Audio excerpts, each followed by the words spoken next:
Messieurs, je vous ai réunis spécialement ce matin pour vous mettre au courant d'un fait assez troublant et qui peut devenir grave.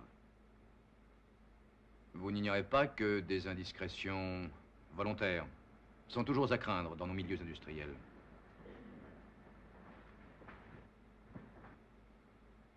Le gardien de nuit Albert m'a remis une série de photos que voici et qu'il a découvert au cours d'une ronde dans le grand hall de montage des locomotives. Au cours d'une enquête discrète, je me suis assuré que ni nos services photographiques, ni des visiteurs autorisés n'étaient les auteurs de ces clichés. Certains, pris en plein jour, laissent supposer que l'opérateur clandestin est un familier de nos ateliers.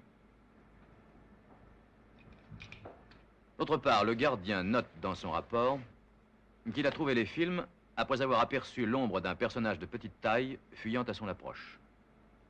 Le bruit d'un vélomoteur qui s'éloignait dans la nuit l'a fait renoncer à la poursuite.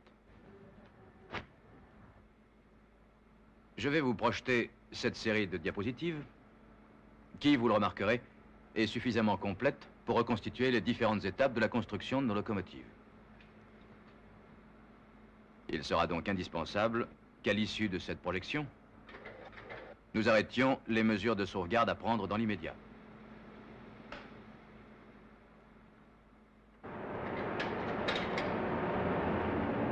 C'est dans ce hall de montage que les clichés ont été trouvés après la fuite de l'inconnu.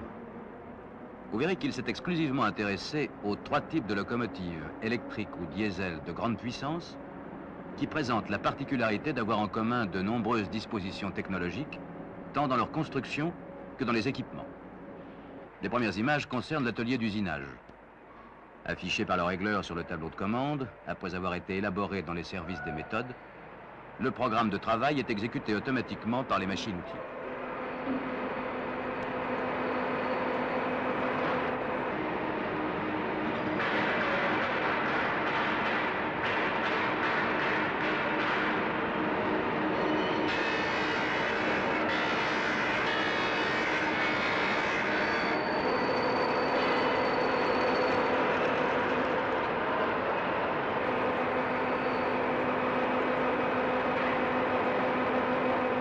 Nous arrivons maintenant aux opérations de montage. Les éléments du châssis de caisse, en acier semi-inoxydable, sont assemblés par soudure à l'arc. La structure en poutre treillis des faces latérales leur assure pour un faible poids une grande rigidité.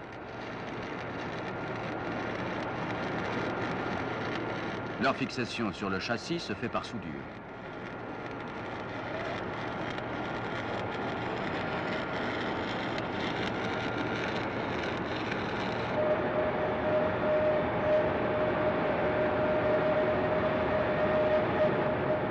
Les cabines de conduite, préfabriquées, sont protégées à l'avant par un caisson particulièrement résistant.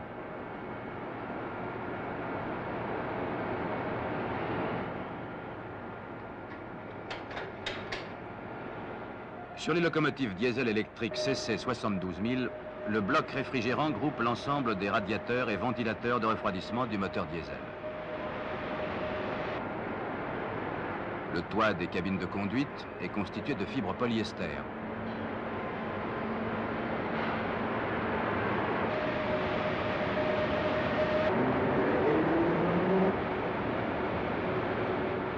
Après la pose des persiennes et des tôles d'habillage extérieur en alliage léger, la caisse prend son aspect définitif.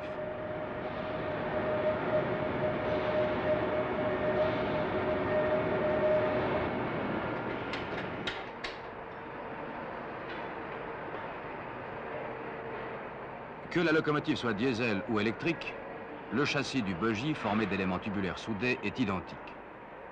Les opérations d'usinage d'un ensemble de cette importance nécessitent l'utilisation de machines-outils de grande dimension, bien que l'entraînement des 3 essieux par un moteur unique ait facilité la réduction de l'empattement du bogie.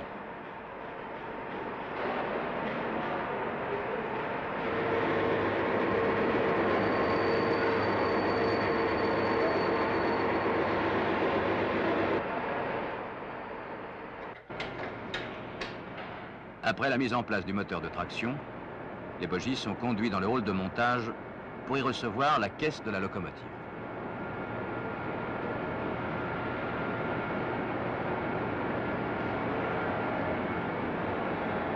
Elle reposera sur des blocs sandwich, empilage de plaques de caoutchouc collées entre des lames d'acier. Au préalable, on a contrôlé le fonctionnement du basculeur, manœuvrable à l'arrêt, dont la position fixe la valeur de réduction de vitesse V voyageur ou M marchandise. Ce système a été utilisé pour la première fois sur nos locomotives à bogies monomoteur, les BB 16500, qui ont engendré depuis une nombreuse descendance. Le moteur diesel a aussi mis en éveil la curiosité de notre photographe clandestin. Regardez. Le bâti doit être retourné pour recevoir le vilebrequin.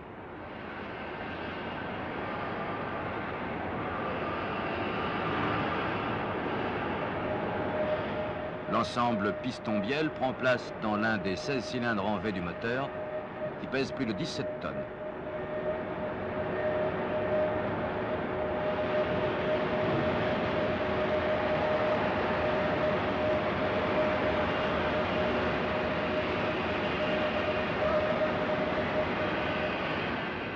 Le couple bielle-biellette, caractéristique des moteurs diesel MGO et AGO qui équipent des centaines de locomotives circulant dans le monde.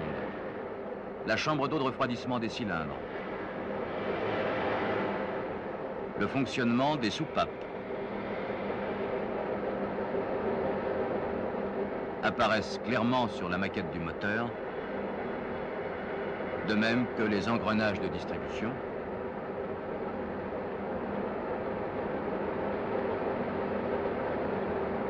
Et les turbocompresseurs de suralimentation.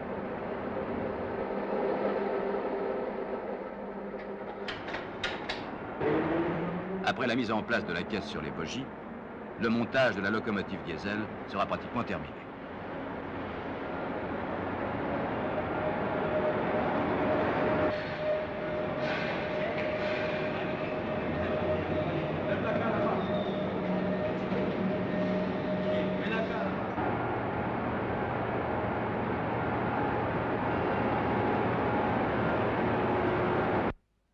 J'attire maintenant votre attention sur ce qui va suivre.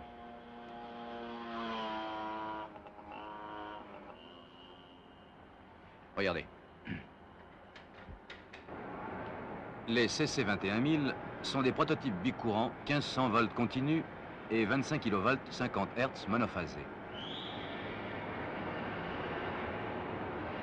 L'architecture de leur caisse est analogue à celle de nos diesels.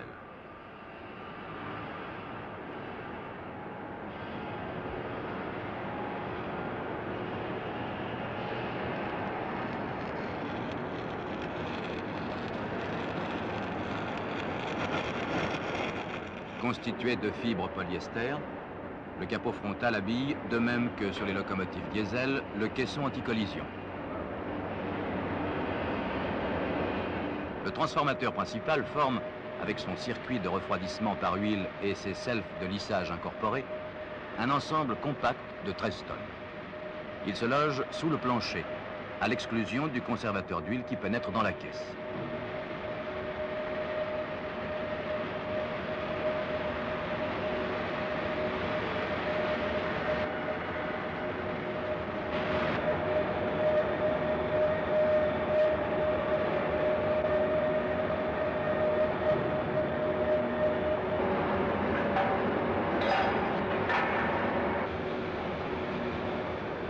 Le bloc central d'appareillage concentre en un ensemble volumineux le disjoncteur à courant continu, le dispositif de couplage, d'inversion, de shuntage et de freinage rhéostatique, les organes de démarrage, graduateurs, rhéostat et ses groupes motoventilateurs et les auxiliaires.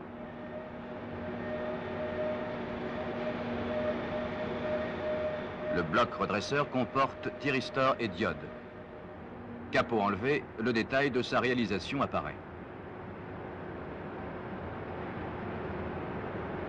L'appareillage une fois en place, la circulation dans les couloirs latéraux reste aisée.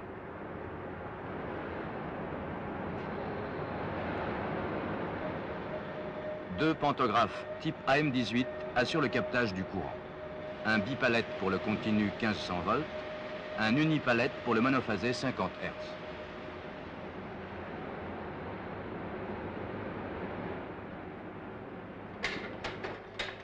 Les faisceaux de câbles des divers circuits sont préformés et groupés dans leur caniveau sur un chantier spécialisé.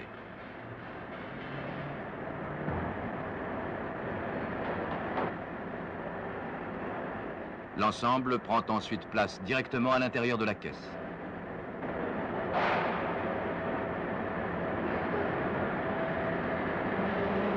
Les procédés de construction des CC 6500 à courant continu 1500 volts, de même puissance que les 21 000 bicourants, soit 5900 kW, ou si vous préférez 8000 chevaux, sont identiques. Bien entendu, le bloc central électrique est allégé des appareillages monophasés et les éléments de toiture arrivent équipés du seul pantographe AM18 bipalette.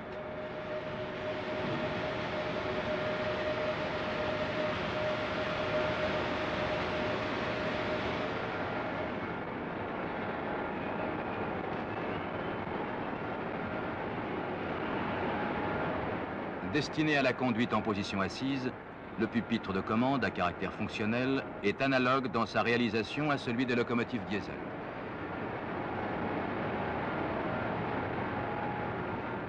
Voici maintenant quelques vues de la construction des moteurs de 2760 kW, soit 4000 chevaux, qui équipent les bogies des locomotives électriques CC 21000 et 6500. Des machines-outils programmées usinent les carcasses feuilletées des moteurs autoventilés à deux induits. Les ordres sont donnés par une bande perforée.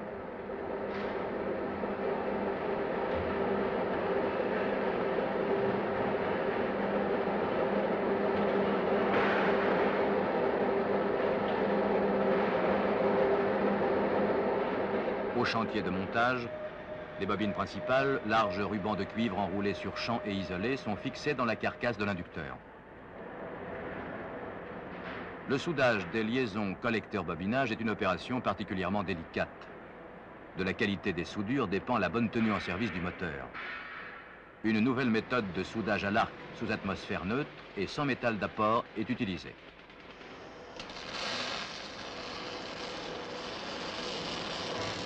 L'induit, animé d'un mouvement rotatif régulier, reçoit plusieurs cordons de soudure.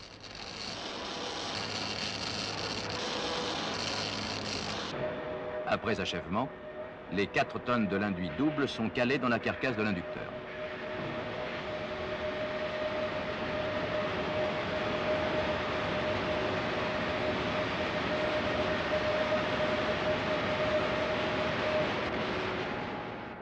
À la plateforme d'essai, toutes les caractéristiques de fonctionnement, d'échauffement et de commutation des moteurs électriques sont analysées, mesurées, vérifiées avant la mise en place sur les bogies.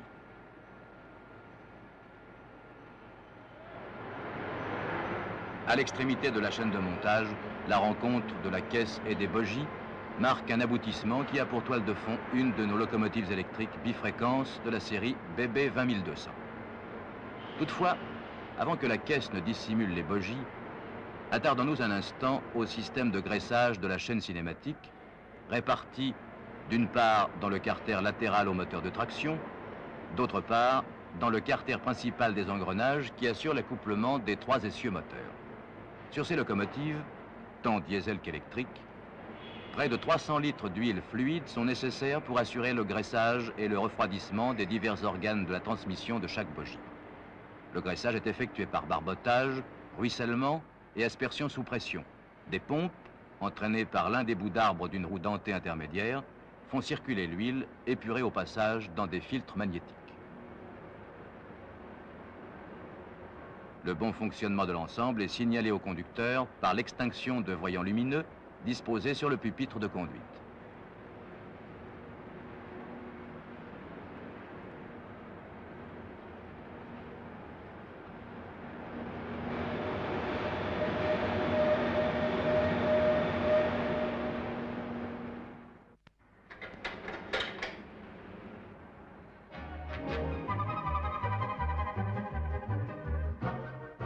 Sur la voie d'essai de l'usine, des marches de rodage précèdent la consécration que représente la mise en tête sur les principaux trains rapides et de prestige de la SNCF. Mistral, Capitole, Étendard, etc. L'attraction de ces trains par des locomotives de grande puissance permet d'augmenter le nombre des voitures mises à la disposition des voyageurs.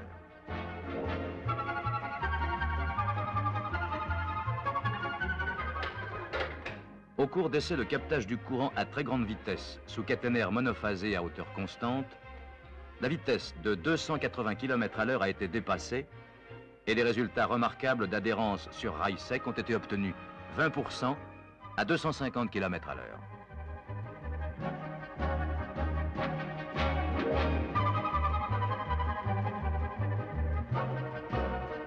Ces essais laissent entrevoir la possibilité d'atteindre et même de dépasser les 300 km à l'heure sur une ligne d'infrastructure nouvelle. De même, les locomotives diesel 72 000 ont été soumises à des essais poussés avant leur mise en service. D'excellentes performances ont été obtenues. Démarrage et remorquage d'un train de marchandises de 2050 tonnes en courbe et rampe de 6 mm par mètre. Remorquage d'un train rapide composé de 7 voitures voyageurs, soit 315 tonnes, au cours duquel la vitesse de 168 km à l'heure a été atteinte en pleine sur la ligne de Paris à Nancy.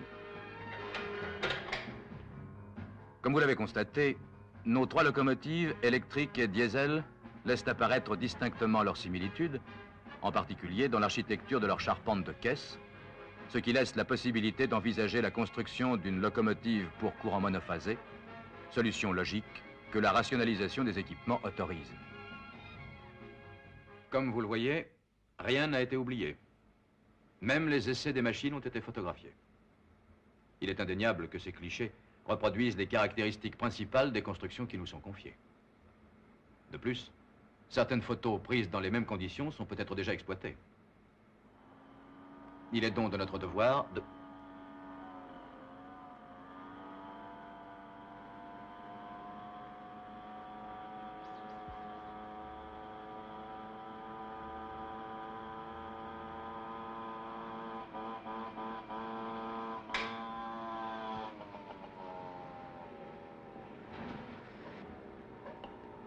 Par exemple.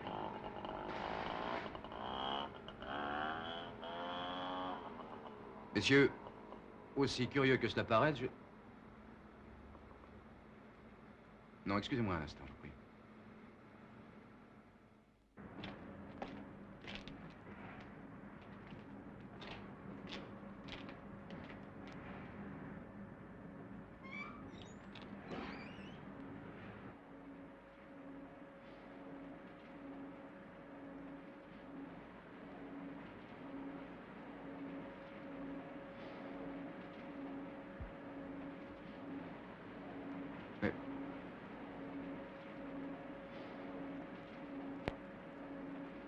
Mais André, qu'est-ce que tu fais là?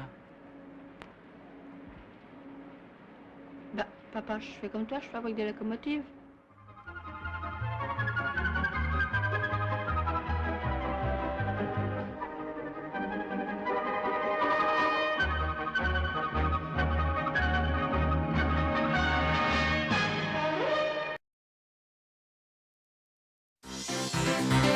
La pousse, c'est un métier. Et avec 3200 tonnes de charge, les 72 000 s'en tirent fort bien, si l'on peut dire. Entre la Saône et la Loire, une ambiance diesel digne des montagnes rocheuses.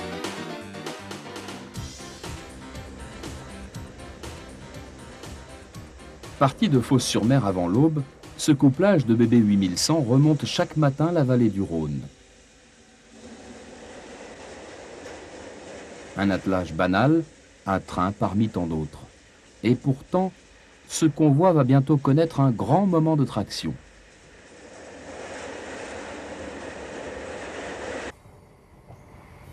Relais à Lyon-Guillotière.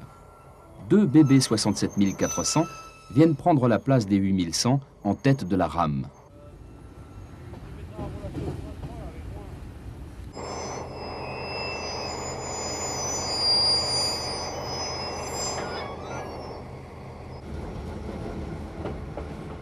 À l'autre extrémité, c'est une CC 72 000 qui se présente pour assurer la pousse.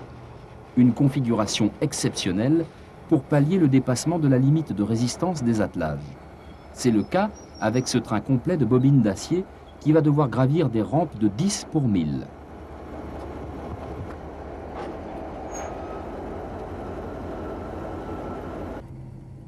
En tête, aux commandes du couplage, voici Thierry, du dépôt de Lyon-Vèze. Sur la 72 000, à la pousse, voici Alain, du même établissement. 70, c'est moi 2, hein, de Paris à Digoin, t'as compris? 170 Paris Digoin. Entre les deux, 40 wagons de Coils, soit 3200 tonnes et plus de 600 mètres. Autant dire que la coordination passe obligatoirement par la radio. Peut pousser. Dès le départ, le ton est donné. Alain met le paquet car c'est à la pousse d'assurer la base de l'effort de traction. En tête, le rôle de Thierry consiste à nuancer cet effort.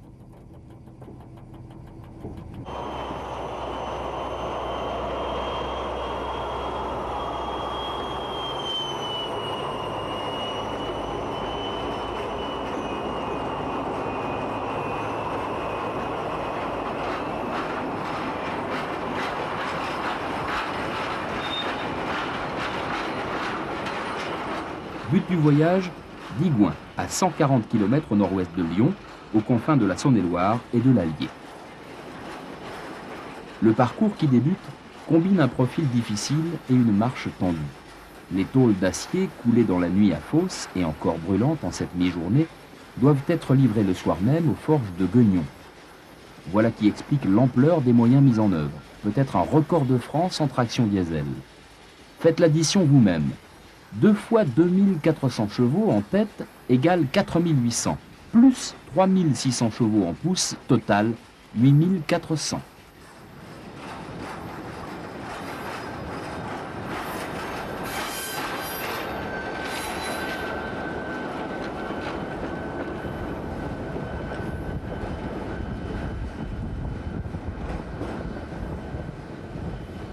Une marche tendue, mais contrariée dès les premières centaines de mètres. Ne pousse plus. Ne pousse plus. J'arrête la pousse. Sur la voie E, la rame du 58 574, ça va à la Carotte. Immédiatement, Alain a cessé l'effort de traction. Mais seul Thierry connaît la cause de l'arrêt. Carré fermé. Échange rapide avec le régulateur, il convient d'éviter d'imposer l'arrêt complet du convoi, dont chaque démarrage est interminable. Ouais, à l'ouverture. T'as des signaux, Thierry, alors? La réponse sera indirecte, mais positive. Tu peux me pousser, c'est ouvert. Pousse-moi. Le train qui cisaillait notre itinéraire a dégagé. À nouveau, la 72 000 donne toute sa puissance.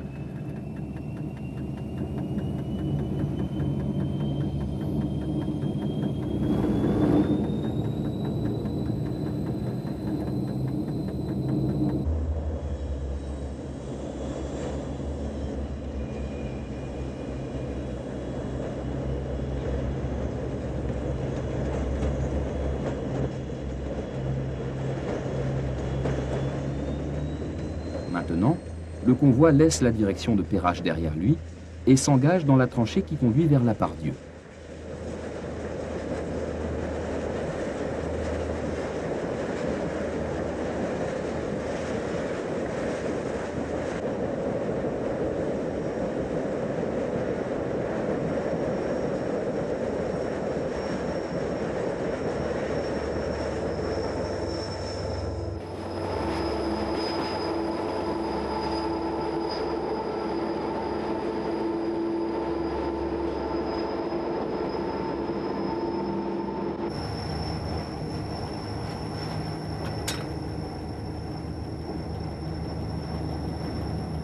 Montée en puissance et en vitesse. C'est à 60 km/h que nous effleurons les voyageurs qui font les 100 pas sur le quai.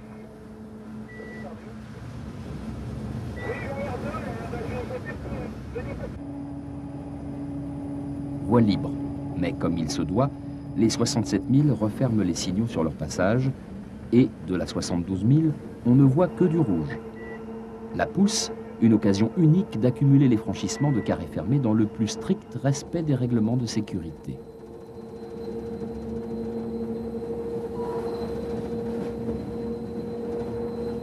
Après le viaduc sur le Rhône, puis la bifurcation de Saint-Clair, le train s'engouffre dans le long souterrain de Caluire. De l'autre côté, c'est la vallée de la Saône, enjambée par le treillis métallique du viaduc de Collonges.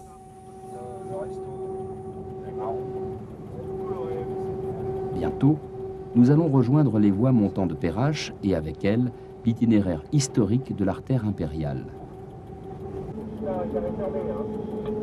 Bon, bah, ok, merci.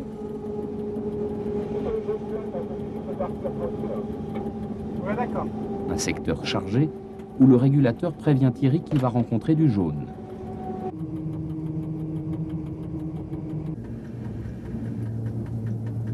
Comme convenu depuis la sortie de la Guillotière, le ralentissement a été anticipé pour que le train n'ait pas à buter sur un nouveau carré. Après une longue marche sur l'air, la vitesse faiblit jusqu'à 10 km/h. Enfin survient le dénouement, le turbotrain Lyon-Bordeaux.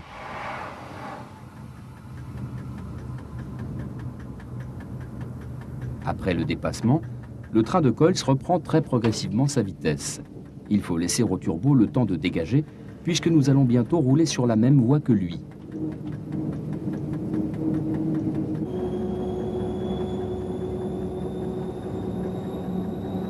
Saint-Germain-au-Mont-d'Or. Après une dernière rencontre entre électrique et thermique, nous allons quitter la grande ligne du Val-de-Saône.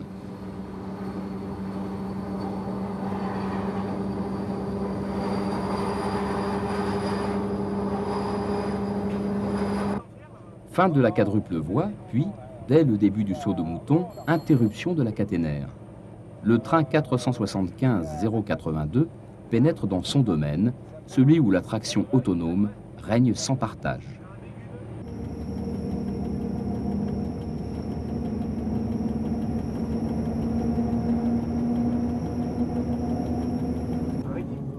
Reprise de vitesse. Face à nous, la pleine ligne et la double voie retrouvée. Beaucoup plus loin, on devine à peine les monts du Lyonnais, encore estompés dans la brume. Vu d'ici, l'obstacle paraît dérisoire. Mais dans quelques dizaines de minutes, nous devrons réviser ce jugement. Oui, déchaîner justement, oui. C'est parti. Déchaîner. Ah ouais, j'ai dû...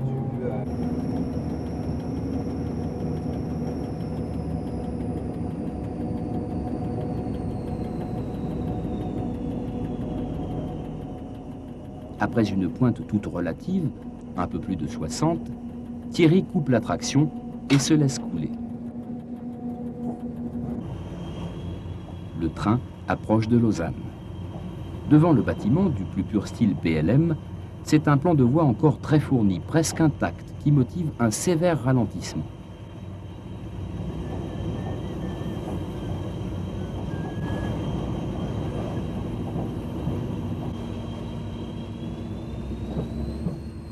Car Lausanne reste un véritable nœud ferroviaire. Depuis Saint-Germain, nous empruntions l'amorce de la grande transversale Est-Ouest, celle qui gravit la redoutable rampe des Sauvages, puis donne les directions de Clermont-Ferrand, Bordeaux ou Nantes. Mais dans quelques dizaines de mètres, notre convoi va laisser la ligne des Sauvages sur sa gauche et obliquer vers le nord sur l'artère de dégagement construite au tournant du siècle entre la rive droite du Rhône, l'ouest lyonnais, et Paray-le-Monial, pour soulager l'artère impériale d'une partie de son trafic messagerie.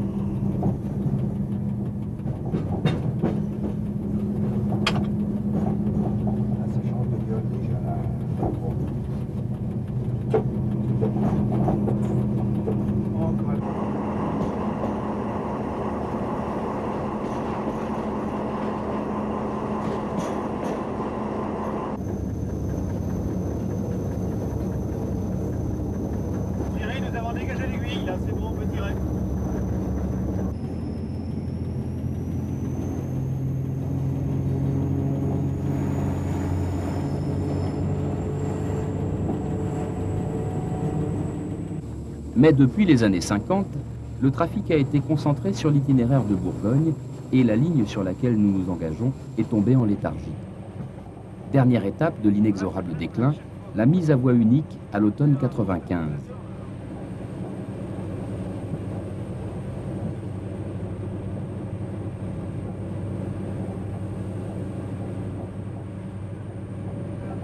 Comment contenir une pénible impression d'abandon sur un parcours qui ne manque pourtant pas d'attrait?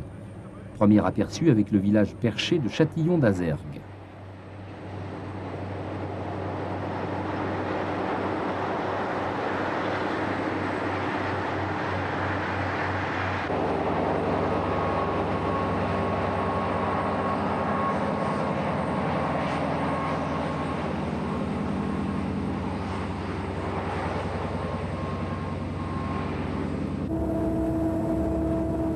D'un côté, gros tonnage et grands moyens.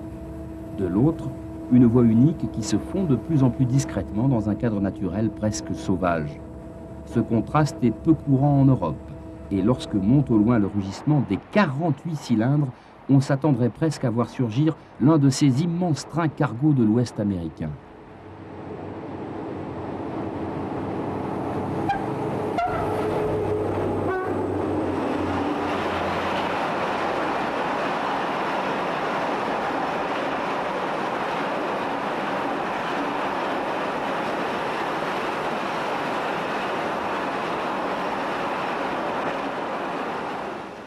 Dans la basse vallée de la Zergue, le convoi roule à bonne allure sur une rampe qui oscille entre 5 et 6 pour 1000.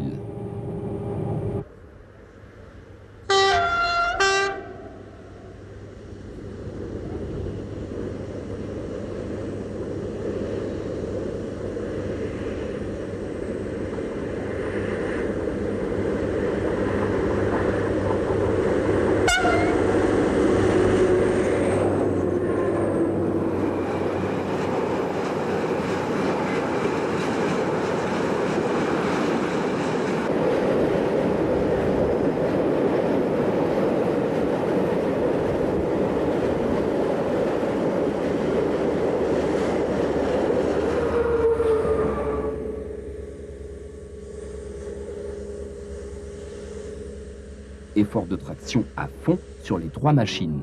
Depuis Lausanne, c'est vraiment un train sans histoire.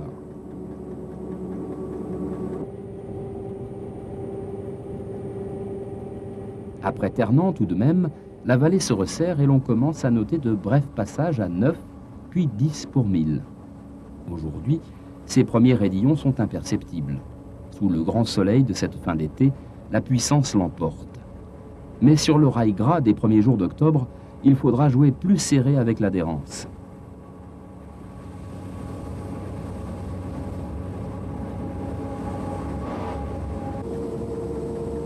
PK 66. À l'approche de Lamure-sur-Azergues, Alain interrompt la pousse.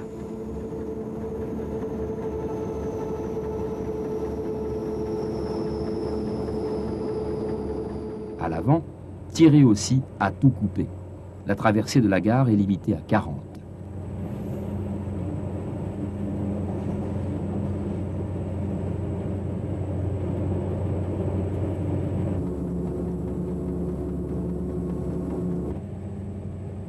Lamure-sur-Azergues, c'est le seul évitement conservé sur les 95 km qui séparent Lausanne de Paray-le-Monial.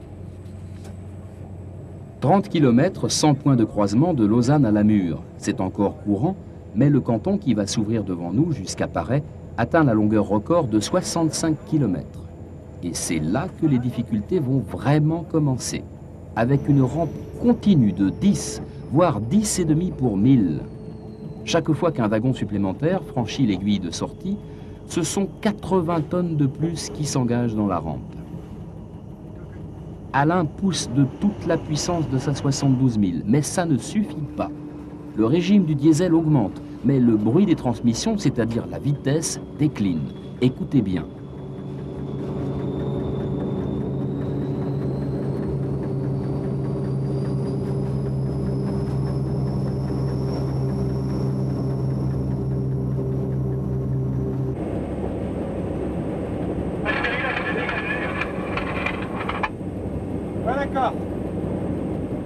Enfin, la 72 000 a dégagé. Les 67 000 peuvent à nouveau tirer. Comme bien souvent, le tronçon le plus dur est aussi le plus beau. À 3 km à peine de la Mure, la gare de Saint-Nizier d'Azergues marque l'entrée de la boucle du même nom.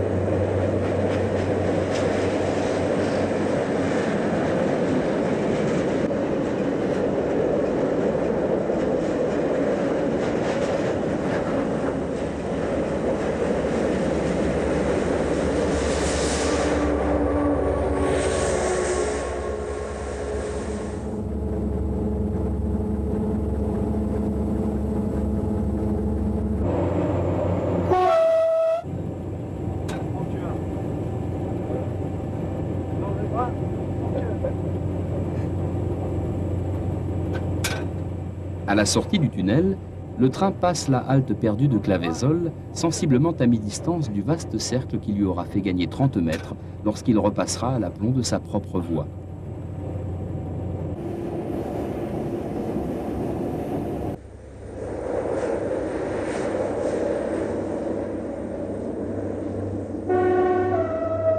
Un site étonnant, même si des 5 viaducs de la partie haute, 2 seulement émergent encore de la végétation envahissante, la Boucle et Grangeneuve.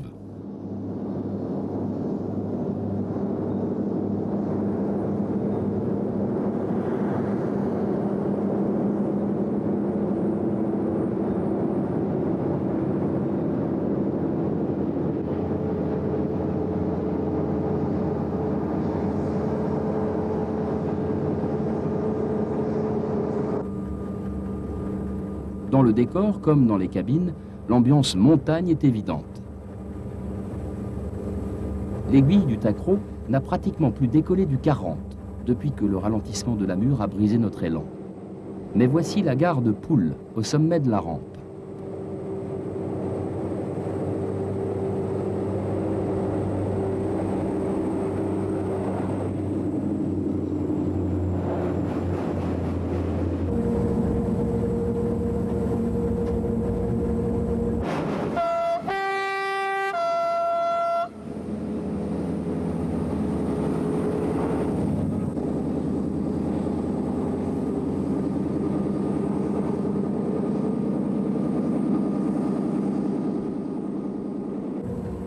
Au bout de la tranchée, c'est le tunnel de fait des Écharmeaux.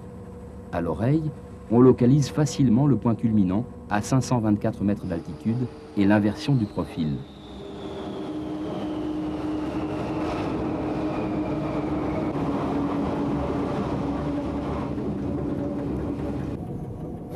Ici débute la descente vers le Charolais, avec un passage privilégié, le viaduc de Mussy-Soudain, un remarquable ouvrage de 18 arches, long de 501 mètres et haut de 60.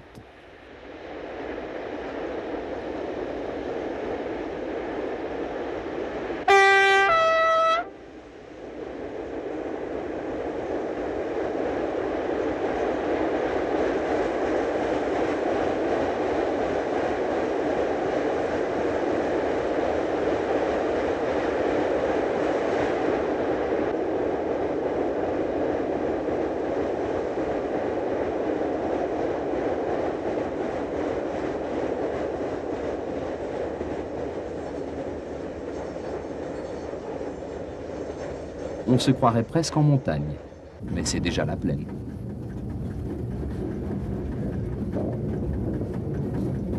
Paradoxe, c'est ici qu'Alain interviendra le plus fréquemment en reprenant l'effort de traction avant chacun des petits dodanes qui caractérisent cette section.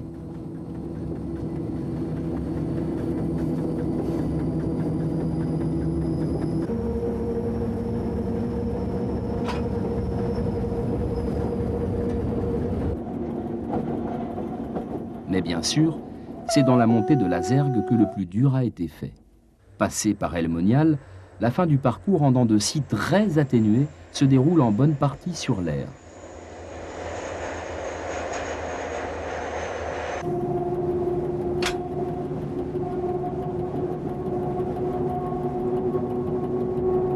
En gare de Digoin, on s'apprête déjà à la manœuvre, listings en main. Comme ça, on va rentrer tous les jours. d'urgence sur celui-là.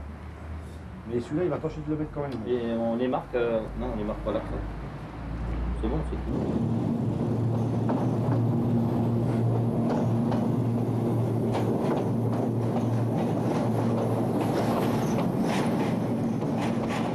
Le train n'est pas encore arrêté devant la halle de transbordement, que l'on sait déjà comment classer les wagons, car il existe bien sûr plusieurs qualités d'acier qui correspondent à des degrés différents de priorité pour l'usine destinataire.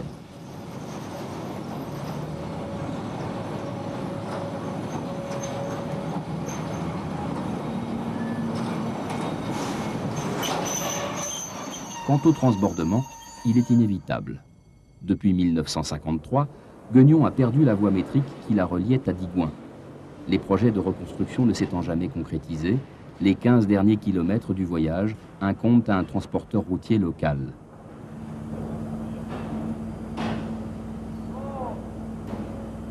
À raison d'un seul coil par semi-remorque, il faudra jusqu'à 120 rotations de camions pour acheminer le contenu d'un train complet. Sans commentaire.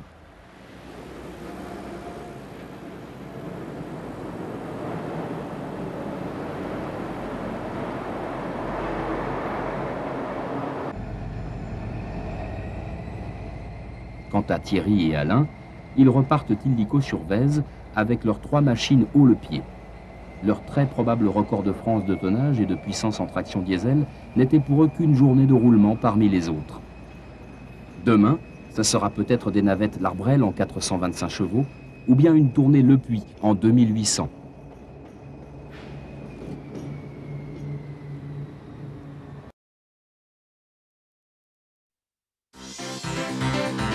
Entre Lyon et les plaines du centre se dresse un obstacle de taille, le col des Sauvages, avec ses rampes de 26 pour 1000.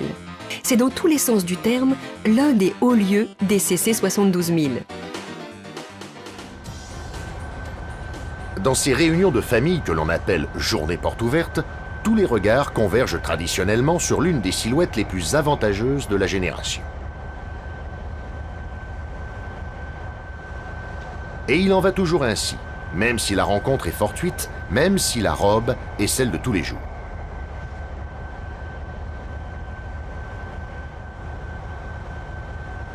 Après Dijon puis Clermont, voici maintenant Nevers, dans un centre très élargi, puisqu'il s'étend du Val-de-Saône aux plages de l'Atlantique, les CC 72 000 tiennent le haut du pavé, pardon, le haut du ballast.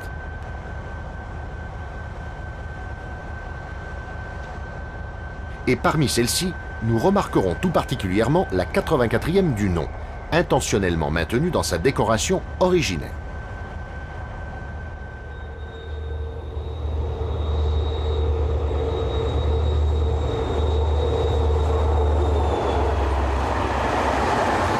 Brève rencontre à Gièvre, entre Sologne et Berry.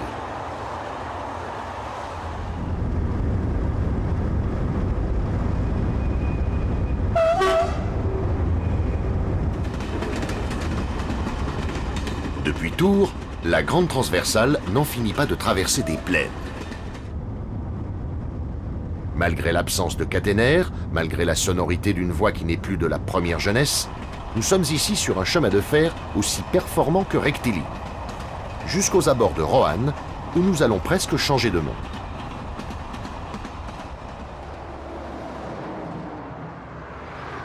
Le passage à niveau de la petite route de Notre-Dame de Boisset, encore gardiennée, est aujourd'hui à classer parmi les objets rares.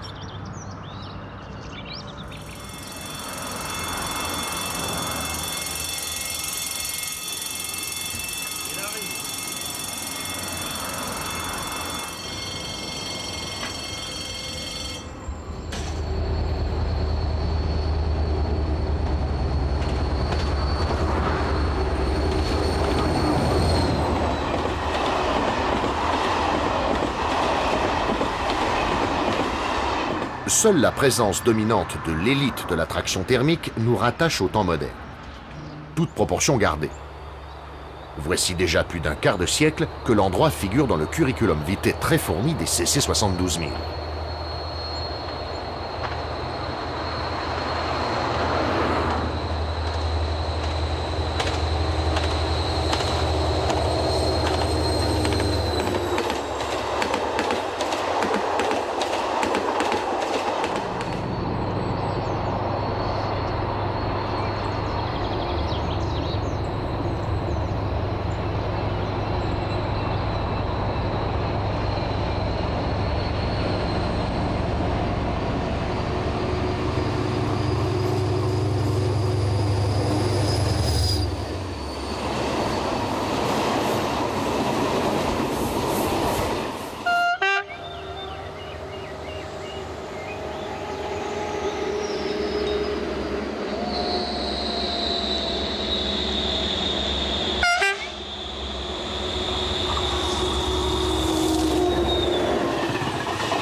D'un côté donc, Roanne et le bassin de la Loire, et de l'autre, Lyon et le Rhône, sur lequel s'élance le Grenoble-Nantes, pas peu fier de représenter le meilleur du diesel à la française lorsqu'il lui arrive de rencontrer le pire.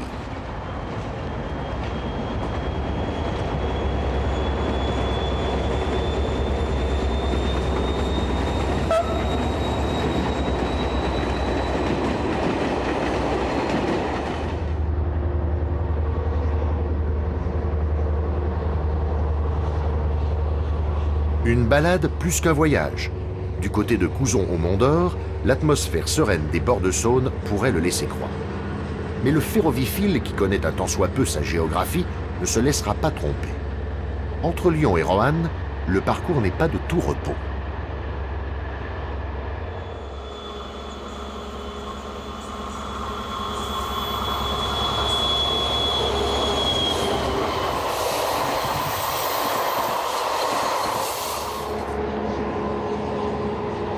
La rampe débute au viaduc de Tarare, 26 pour 1000, pas moins.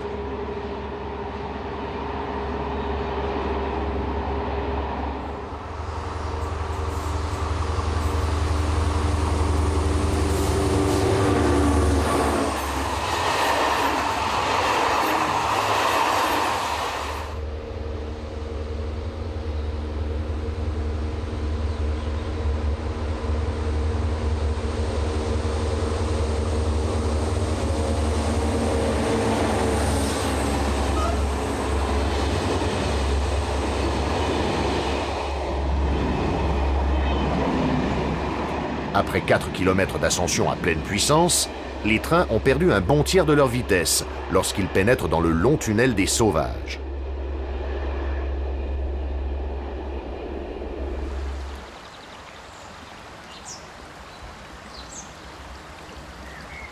Un ouvrage de premier ordre, par son ancienneté, par sa longueur, près de 3 km, mais aussi par son nom, qu'il doit au col et au village tout proche, ce dernier le tirant lui-même du latin « silva », la forêt.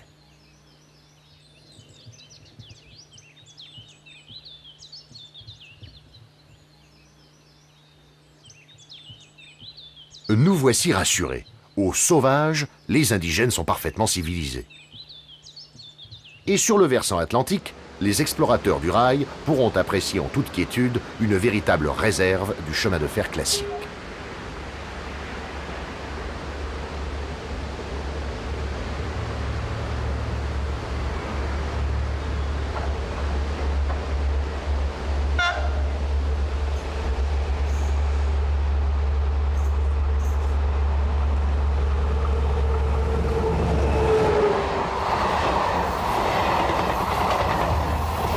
De ce côté aussi, la plus forte pente est très brève, moins de 5 km.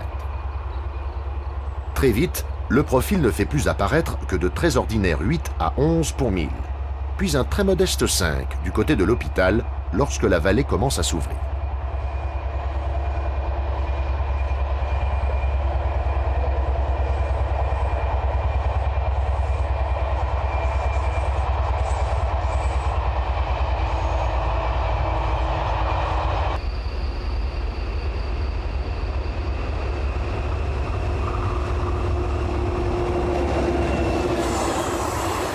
Pour ceux qui officient dans les cabines de conduite, le véritable morceau de bravoure n'aura duré que quelques minutes.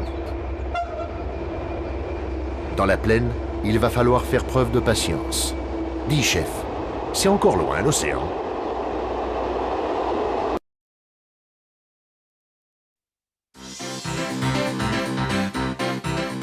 Chaumont, Mirecourt, Luzy-sur-Marne et bien sûr Chalindrey. Dans l'Est aussi, il y a des noms de lieux qui font rêver, les inconditionnels des belles locomotives, bien sûr. Comme bien des villes thermales, Vittel dispose d'une gare monumentale. Et derrière une façade de temple grec, construite en 1926, on trouve une salle des pas perdus qui ne manque elle-même pas d'allure, dans un registre bien particulier.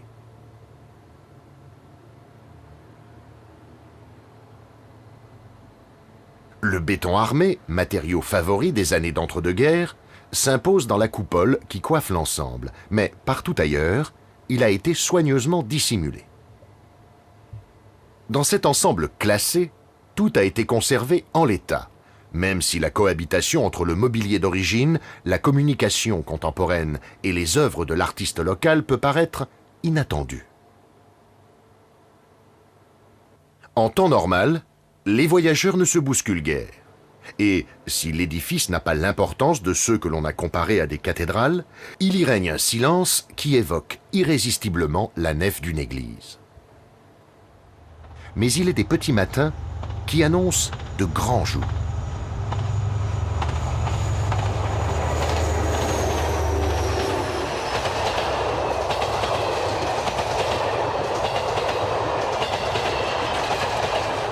Il arrive en effet que les CC 72 000 investissent ce domaine habituellement réservé aux autorails.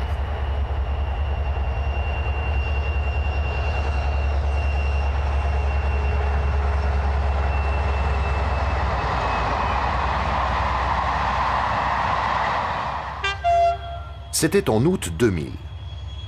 Pendant une longue période de neutralisation de l'itinéraire électrifié pour cause de travaux, la ligne 14 Nancy-Méret par Vittel, d'ordinaire sous-utilisée, a accueilli les grands trains de l'axe Lorraine-Bourgogne.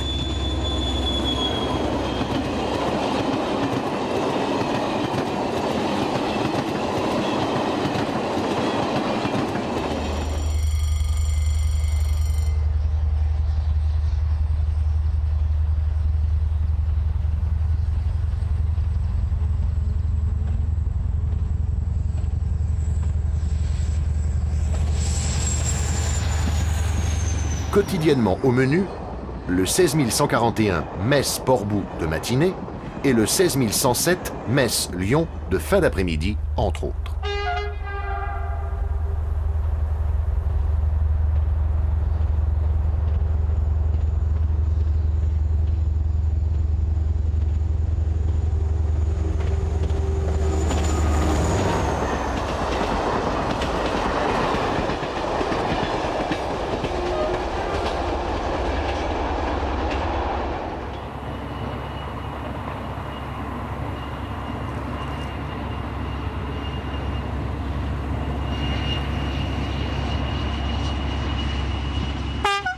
Mais nous avons gardé le meilleur pour la fin de journée.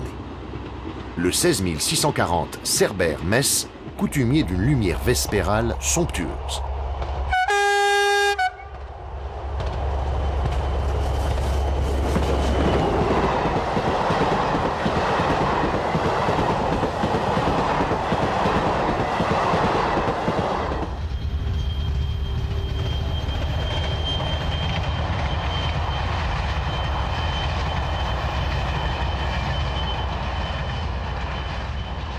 Ces détournements à grand spectacle n'auront duré que 6 semaines, et ils auraient été bien difficiles à organiser sans la présence toute proche d'une base technique de tout premier ordre. Les abords sont on ne peut plus ordinaires. Mais derrière cette architecture quasi militaire se dissimule un véritable sanctuaire des grands diesels. Chalindray, le dépôt des 72 000. En cet été 2003, l'établissement gère encore les 2 tiers du parc. Dans l'immense atelier, on répète les gestes appris voici 35 ans pour apporter quelques soins au groupe AGO de la 41.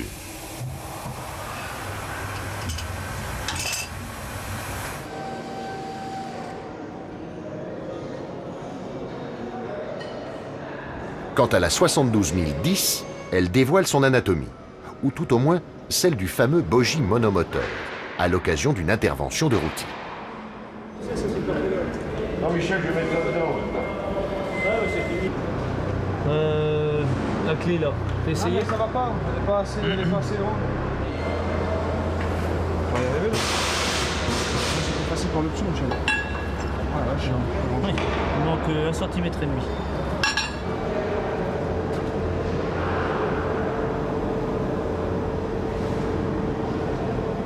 Sous la rotonde, que du beau monde.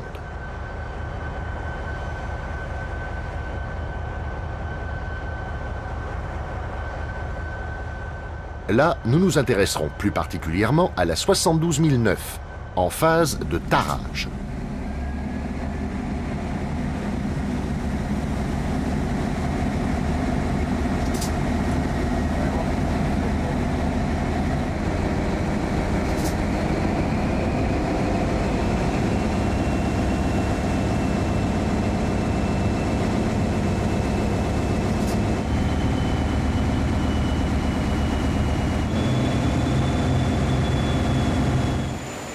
Grosso modo, l'opération consiste à coordonner les puissances respectives du moteur diesel et de l'alternateur électrique pour optimiser le rendement réel de l'engin à ces différents régimes.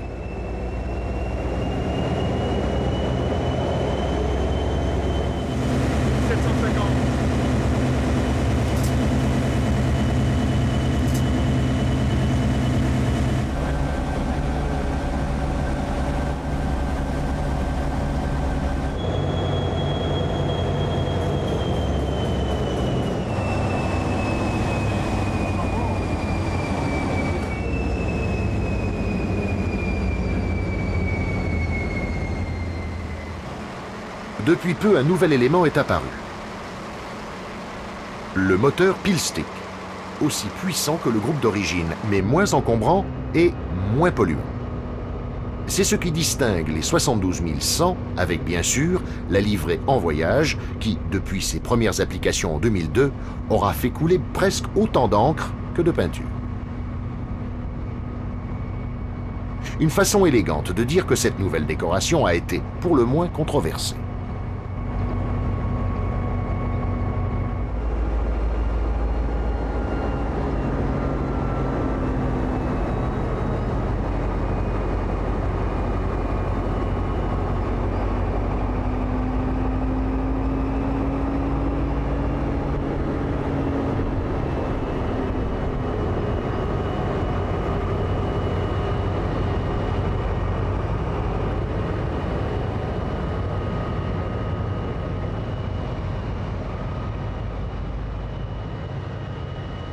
Des goûts et des couleurs, on ne discute pas.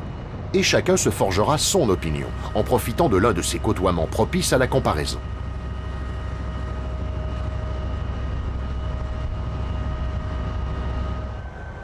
L'important restera peut-être ce paradoxe éminemment révélateur. Pour véhiculer une image nouvelle du chemin de fer, on a choisi une locomotive plus que trentenaire. Les concepteurs des années 60 ne pouvaient rêver plus bel hommage de la part de leurs descendants.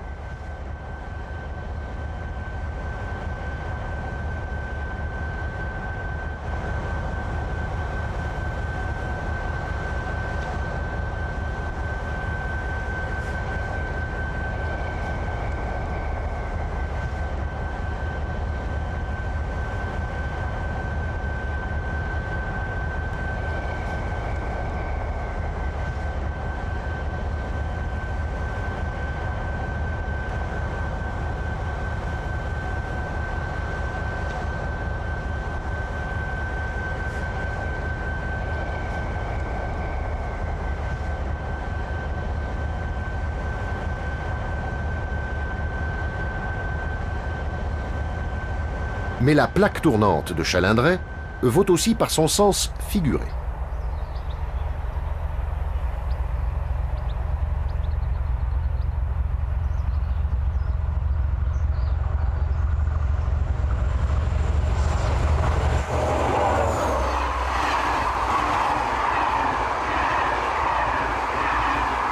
À la croisée des chemins, se succède une multiservice avec son rapide Paris-Bâle et une bleue descendant des Vosges vers le sud en tête d'un train entier de trémies.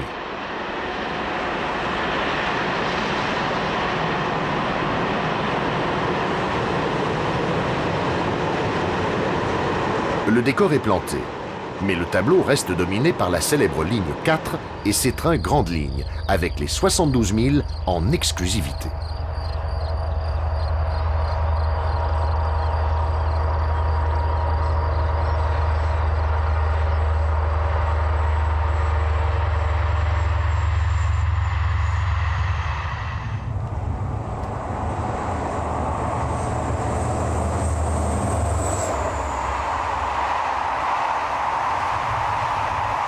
Au courant Paris-Bâle s'ajoutent, sur la section haut-marnaise, les trains de l'axe Dijon-Reims. Rendez-vous en gare de Langres.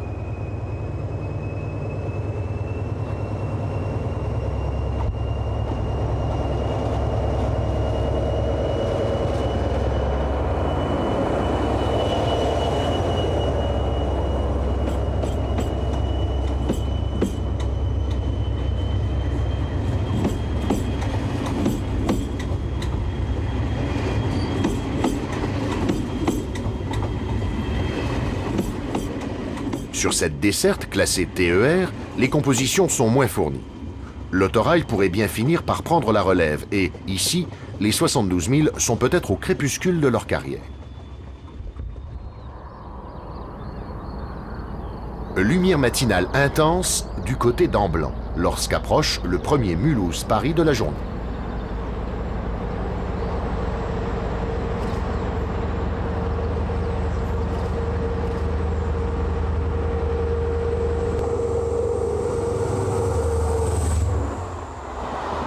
En tête, seul l'œil exercé aura reconnu l'une des rares multiservices. On appréciera mieux cette décoration flatteuse, mais très minoritaire et aujourd'hui menacée, avec des cadrages plus classiques, comme par exemple dans la tranchée de Crévenay.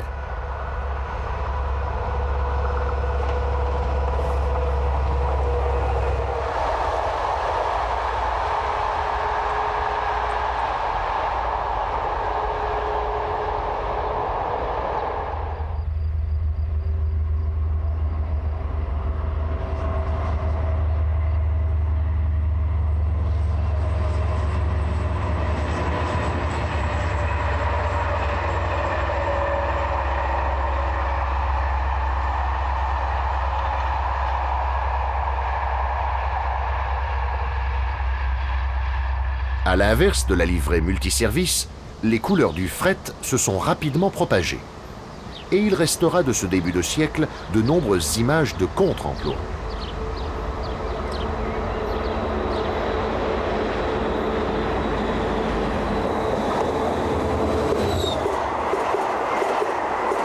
Autant d'illustrations d'une nouvelle donne qui est sans doute un peu vite venue contrarier l'ancien idéal de la locomotive universelle.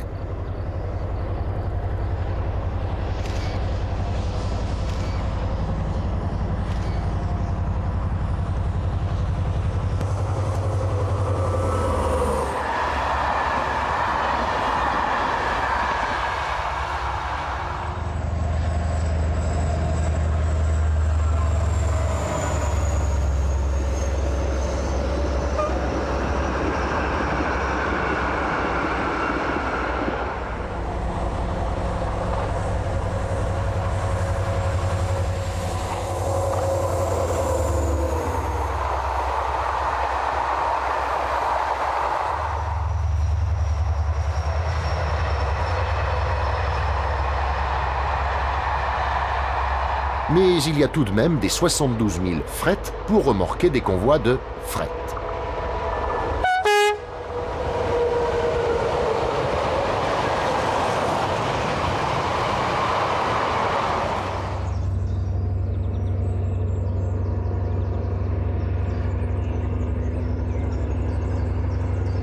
Et pour la dernière décoration en date, s'imposait cette image triomphale de l'une des compositions les plus riches de la ligne, prenant de la vitesse sur le viaduc géant de Chaumont.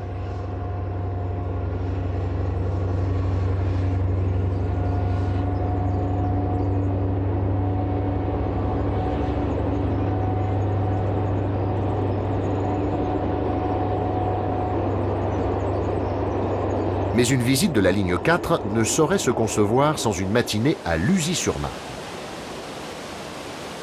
Dans la brume persistante, l'écluse hors du temps somnole encore. Lorsque monte au loin le grondement d'une 72 000 en pleine vitesse.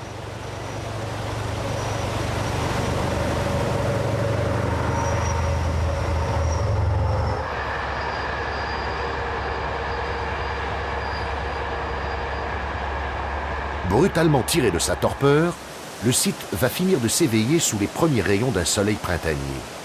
Et la voie d'eau, comme la voie de fer, va renaître à la vie. Rare coïncidence. Un bateau est présent dans le sas au moment précis où se profile un rapide.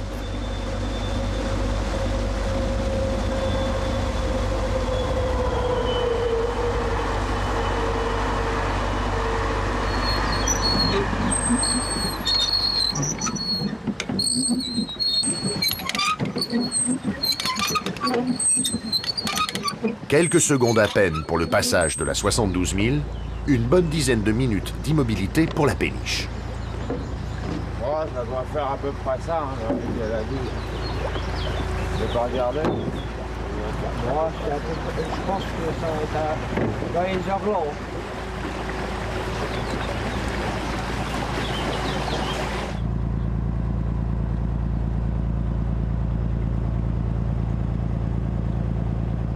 Mais la lenteur du transport fluvial n'est qu'apparente et relative.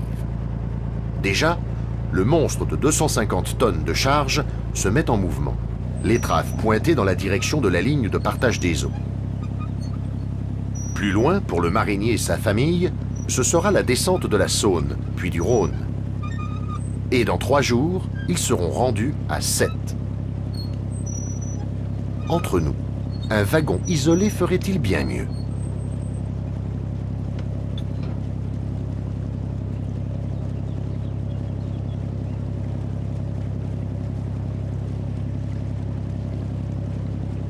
Sur le canal comme sur la voie ferrée, le calme est revenu. Mais ça ne durera pas. C'est maintenant une péniche avalante, c'est-à-dire naviguant vers l'aval, qui pénètre dans le sas.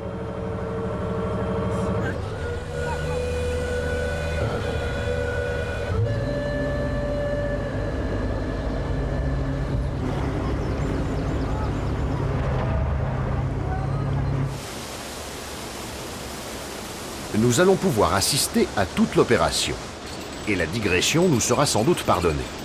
Le mécanisme des portes et des vannes provient des mêmes usines qu'un certain diesel V16 entré dans la légende.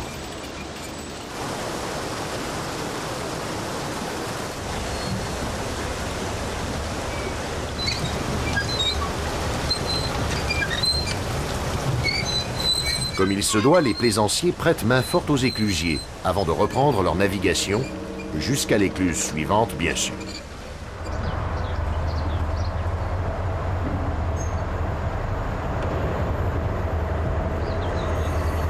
Une chose est certaine, ils arriveront à destination après les voyageurs de ce corail qui filent vers l'ouest. Mais l'histoire ne dit pas si l'écart s'exprime en heures ou en jours.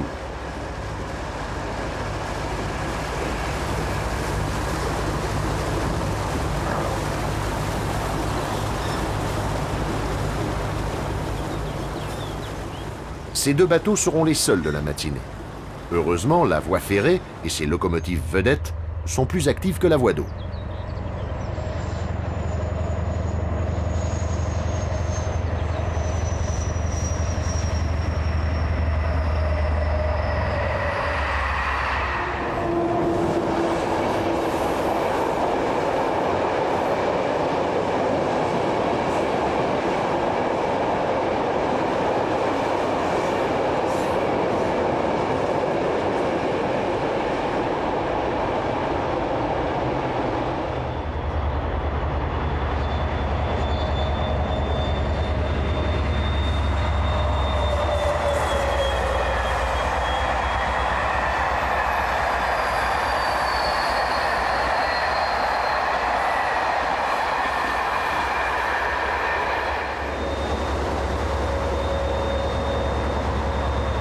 Mais si le canal hors du temps peut être considéré comme éternel, on ne se risquera pas à en dire autant de celles qui se mirent quotidiennement dans ces eaux. Dans les années à venir, l'écluse de Luzy pourrait bien perdre beaucoup de son charme.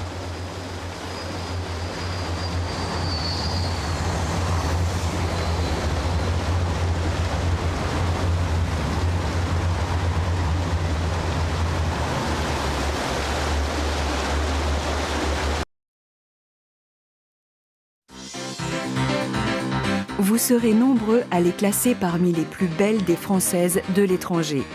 Nous avons accompagné et suivi les sosies de nos CC 72000 sur la ligne de Tanger au Maroc. Le plus souvent, qui dit diesel, dit engin monocabine, plus rustique que performant. Au Maroc, l'adage se vérifie sur toute la gamme de puissance, des modestes DK d'origine polonaise jusqu'aux puissantes CC General Motors. Un modèle vendu sur catalogue, sur 4 des 5 continents.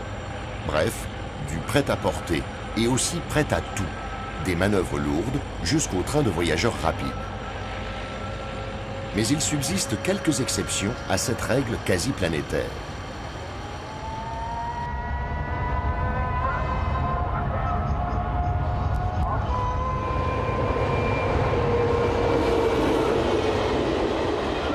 Et notamment sur l'ONCF, la série sœur de nos CC 72000.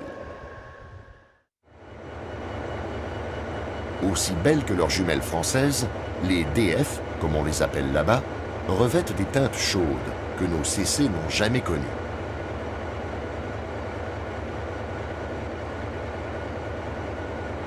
Comme toujours au Maroc, on appréciera d'emblée une présentation extérieure impeccable.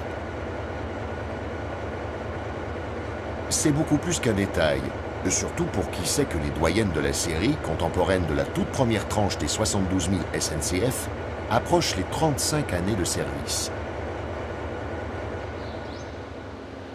Pour des locomotives aussi fines techniquement qu'esthétiquement, il faut une maintenance méticuleuse. C'est le rôle des ateliers de Meknès, fort de plus d'un demi-siècle de culture du diesel. D'emblée, les habitués de Nevers ou de Chalindray auront reconnu ce vilebrequin qui n'en finit pas, mais aussi ses châssis de bogies, discrètement renforcés au niveau de quelques points sensibles.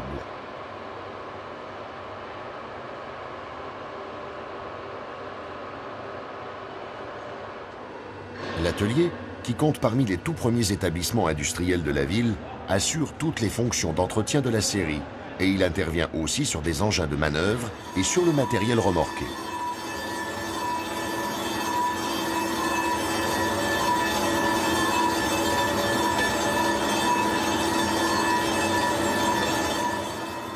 Les métiers que l'on exerce sous les grandes halles de béton se comptent par dizaines, qu'ils soient spécifiquement ferroviaires comme le tournage des roues ou résolument dieselistes.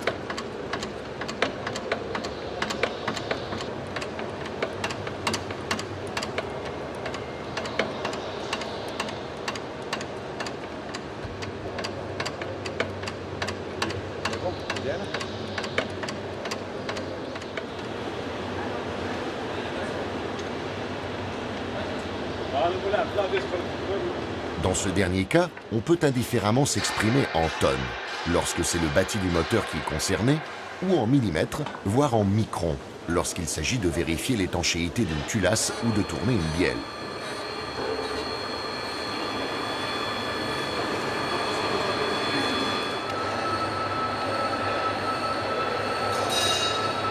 C'est grâce à ces hommes que les 14 CC Alstom restent les diesels les plus performants du parc marocain, plus de 3 décennies après leur premier tour de roue.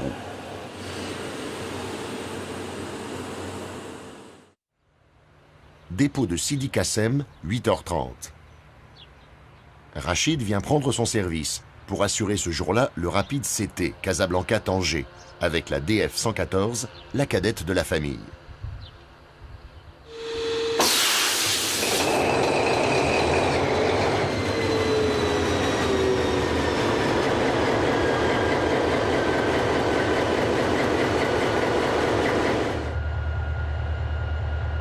Lancement du moteur, tournée routinière de contrôle du remplissage des sablières.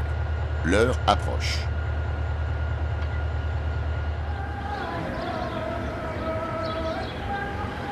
En gare, les voyageurs commencent à se bousculer et, à 9h12 précise, le CT fait son apparition.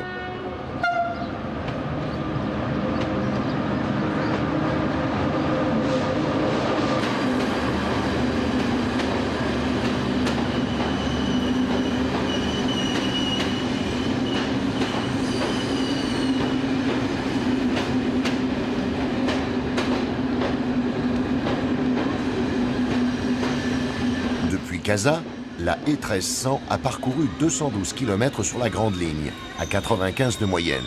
Une performance très honorable, compte tenu des 9 arrêts intermédiaires.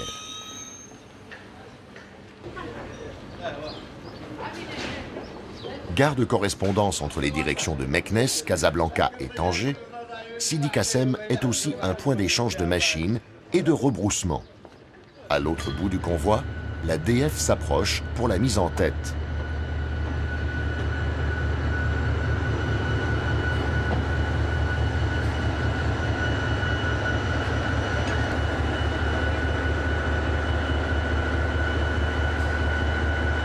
Attelage, essai de frein. Le CT est prêt pour la deuxième grande étape. 9h30, départ.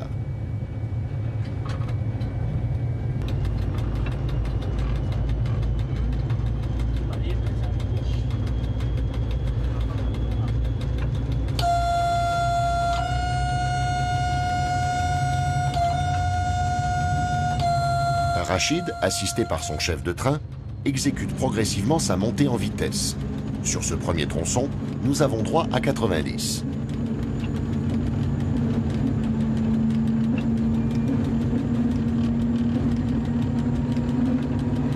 Dès la sortie de la gare, nous laissons la grande artère sur notre gauche pour nous engager sur la voie unique.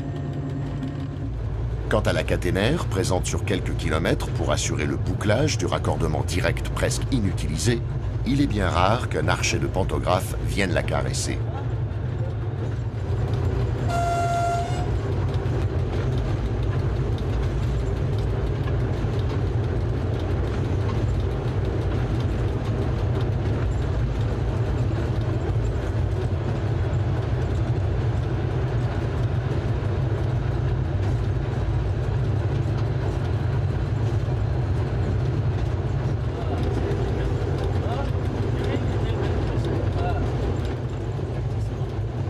Avertissement fermé, un croisement s'annonce.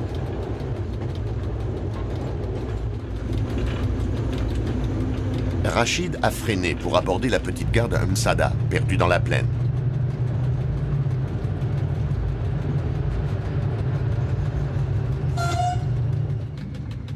C'est ici que nous rencontrons le train 21, Tanger-Casa, lui aussi remorqué par une DF, cas général pour les 4 allers-retours quotidiens qui empruntent la ligne.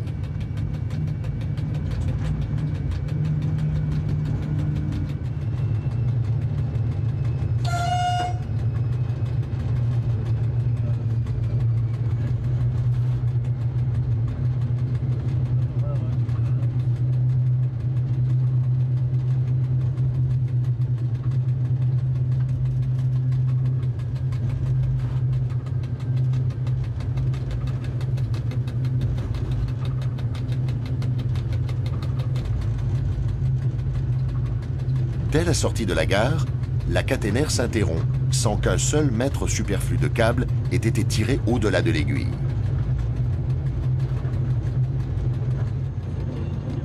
Et Rachid reprend sa vitesse, en exécutant rigoureusement les mêmes gestes que ses confrères de la ligne 4 ou de la transversale Lyon-Tours, si l'on fait abstraction d'un usage beaucoup plus généreux de l'avertisseur.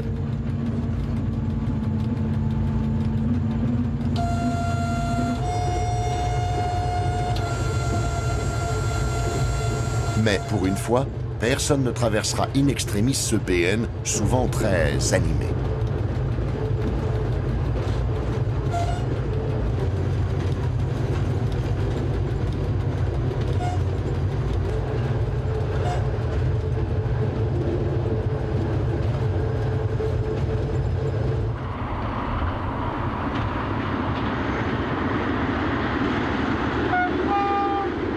Sonorité d'un chemin de fer à l'ancienne.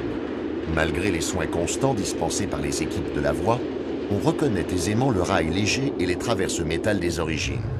Et, hors micro, Rachid nous confiera avec le sourire, c'est pas de la voie, c'est de la piste.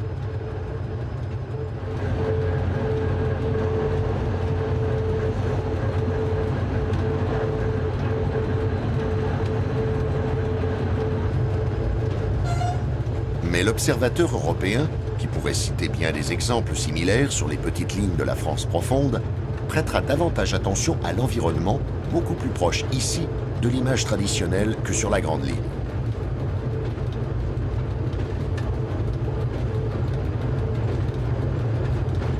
Image traditionnelle.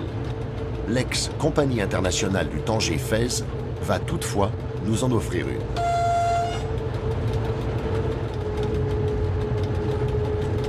Ce ralent annonce un point singulier très caractéristique de ce que furent les lignes coloniales et du souci d'économie qui a présidé, voici 80 ans, à la construction de la première voie normale du Maroc.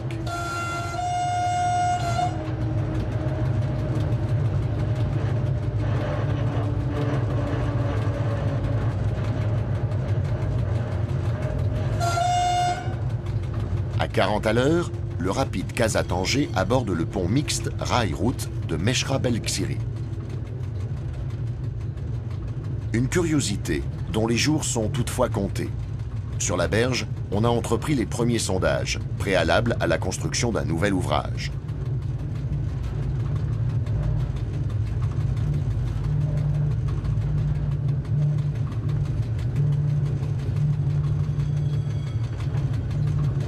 Image traditionnelle, hangar aussi, à quelques centaines de mètres de là.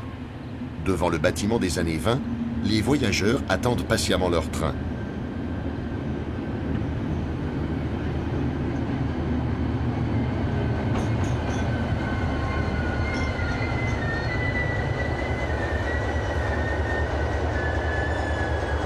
Une minute est allouée pour ce deuxième arrêt intermédiaire d'un parcours qui en comptera 6. Rachid ne va pas tarder à recevoir le signal de départ.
Après avoir laissé derrière lui les signaux très familiers qui protègent la gare, notre mécano va résolument tirer sur sa machine.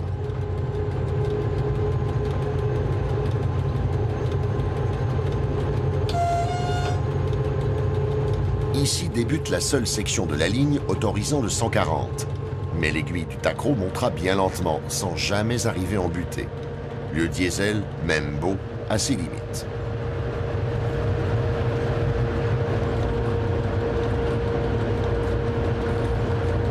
Et les kilomètres défilent dans un paysage toujours plat, mais d'où la vie n'est jamais totalement absente.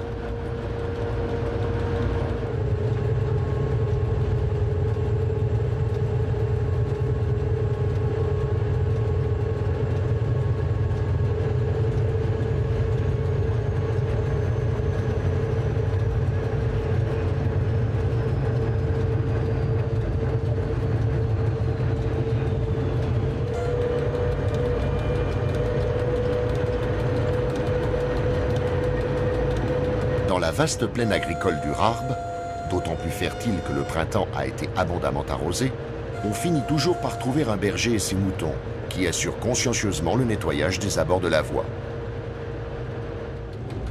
Mais nous allons bientôt rencontrer un obstacle. Au PK 121 de Tanger, la vitesse autorisée s'abaisse brutalement à 65.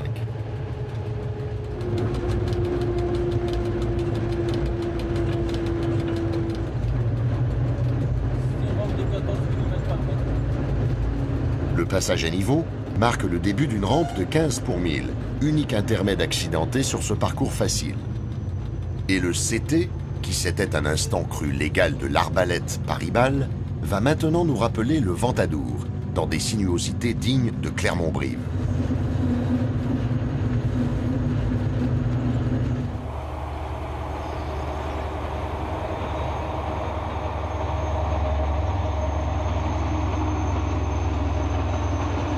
Toute internationale qu'elle fût, la compagnie originelle n'était pas riche. Il s'agissait d'un projet essentiellement politique, et l'adjectif économique ne s'est jamais appliqué qu'aux conditions d'exécution de la ligne, et en aucun cas à son rôle.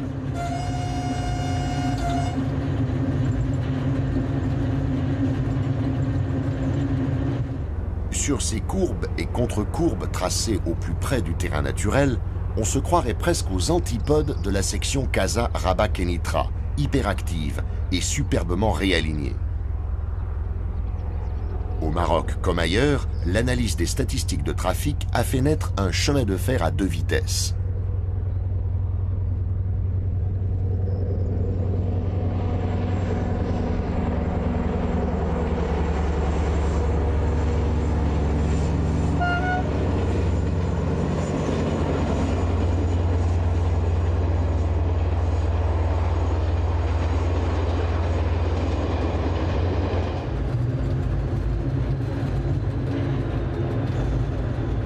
Après quelques kilomètres d'effort, voici la petite gare d'Arbawa, qui coïncide avec le point culminant, tout aussi modeste. L'altitude n'excède pas 130 mètres.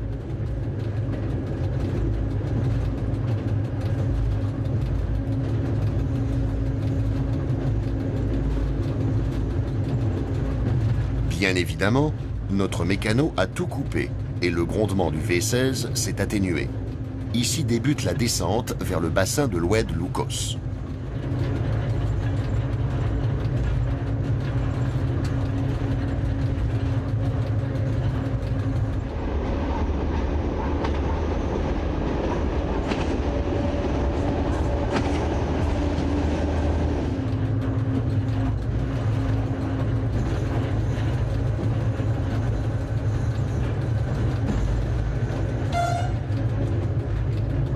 Après le court tunnel d'Arbawa, encore suivi de quelques courbes, le train va retrouver la plaine et reprendre de la vitesse.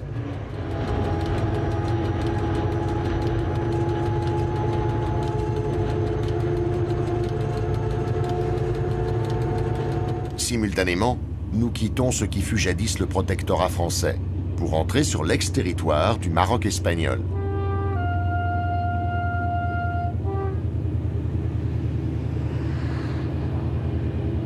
Mais dans cette campagne verdoyante, plus rien ne permet de localiser précisément l'ancienne frontière, gommée voici près d'un demi-siècle par l'accession du royaume à l'indépendance. Nouvelle interruption de l'effort de traction. Après une brève pointe à 120, le train arrive à Ksar el-Kébir.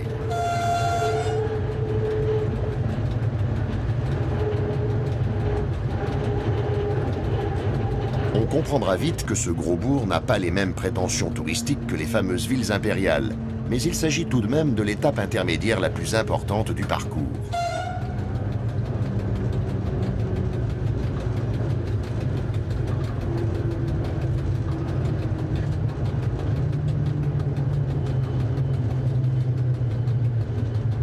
La gare d'origine, construite au nord de l'agglomération, a été supplantée par une halte mieux située, et les trains font désormais arrêt au cœur de l'animation urbaine, sans la perturber le moins du monde.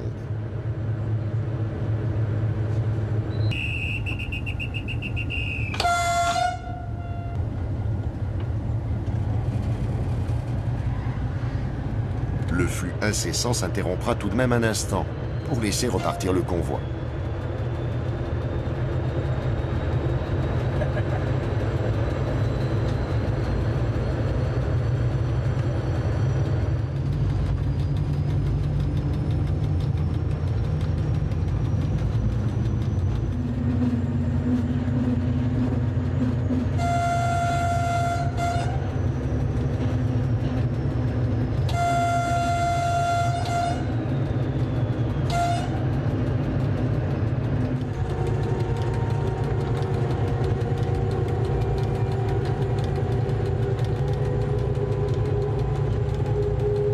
Et le voyage reprend dans un paysage vallonné et toujours assidûment fréquenté. L'agriculture marocaine, comme le chemin de fer lui-même, est riche en hommes.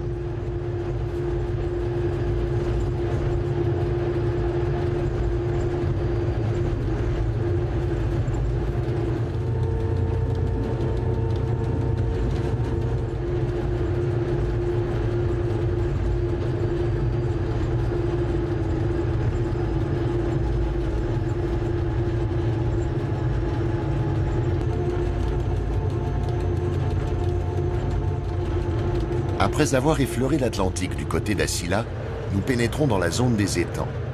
Ici, les bâtisseurs du Tanger-Fez ont choisi de tirer droit, en dressant une digue au beau milieu des eaux, comme leurs collègues de la Compagnie du Midi l'avaient fait quelques décennies plus tôt, du côté de Sigean.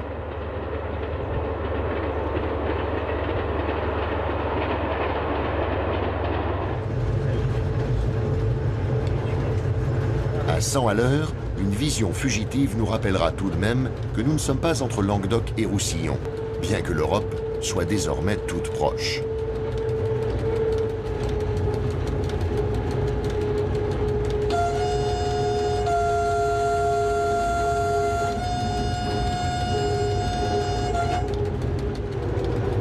En effet, nous ne sommes plus qu'à quelques kilomètres de Tanger.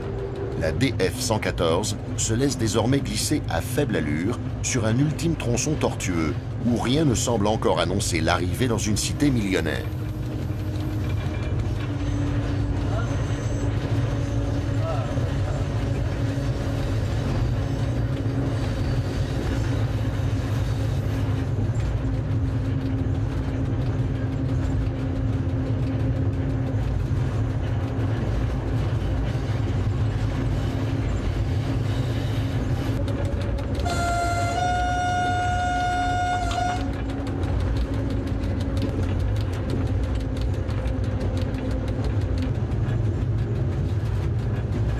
On finit tout de même par se faire à l'idée, même si le rail n'aborde la ville qu'en catimini et en s'abstenant depuis quelque temps de la pénétrer.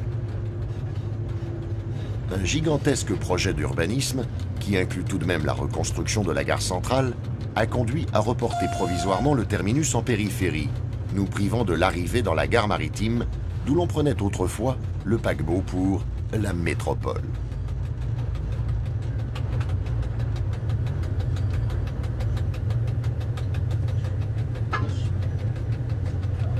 Tanger-Morora, c'est le nom de la gare provisoire, bien peu représentative de la qualité ferroviaire marocaine et bien éloignée d'une ville de légende. Nous préférerons donc repartir en sens inverse avec notre équipe pour profiter pleinement de ces belles DF.